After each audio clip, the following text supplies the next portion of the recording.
I am like at a funny amount pregnant. So I want to say that out loud because this looks like a burrito, but I just want to like start with that and make a clear statement that this is a baby human.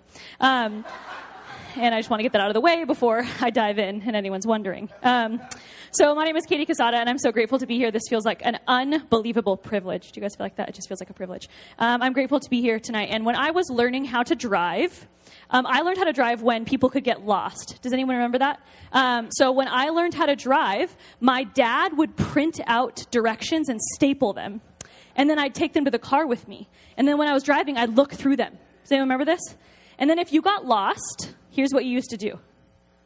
You just pull over, cry. And then I remember being a teenager and going into a store. Does anyone remember this? And saying, help. I'm lost. That's what happened. There was nothing else you could do. There was no other options, right? And I'm realizing about myself the older I get that because I am no longer physically lost, it's very scary for me to be spiritually lost. Because I am no longer physically lost, these words are very hard for me to say. Help. I'm lost. I think I'm lost. And one of my favorite verses is John 19:10, where Jesus says, the Son of Man has come to seek and save the lost. And a large part of my upbringing, I believe people were lost, and then they were found, and then they stayed found. That's what I thought happened. And then when I felt lost, I thought, what? I'm found. Jesus, what? But the truth for me is that God didn't just come to save lost people. He has come to save lost places. He has come to save lost places in my life and in my story. This God has come to save lost jobs. This God has come to save lost marriages. This Jesus has come to save lost hopes and dreams. This God, for me, taught me how to say, Lord, help me.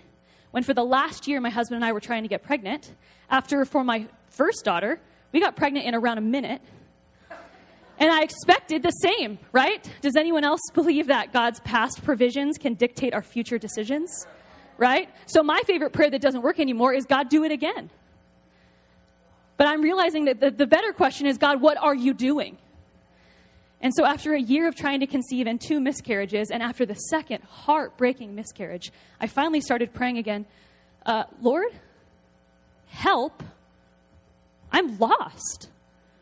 I have no idea what you're doing here. And I hope as Christians we can start to say to one another a lot more often, hey, help, I'm lost.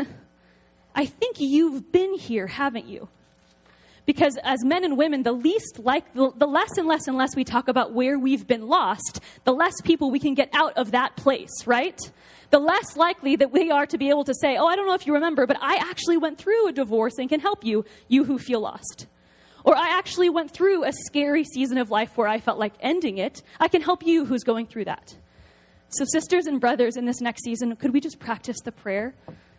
Help. I'm lost. And can we start saying it to one another? Amen.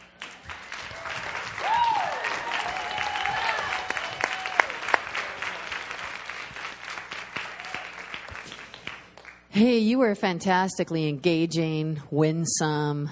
Your humor is a fantastic gift. You just literally, just as you began to speak, even about the baby bump, we just all want it. Like everyone leans in. We're interested in what you had to say. Your use of contemporary sort of tension, building that story of being lost and asking for help with spiritual application was remarkable. Really good blend. I thought you're an exceptional communicator. Mm-hmm.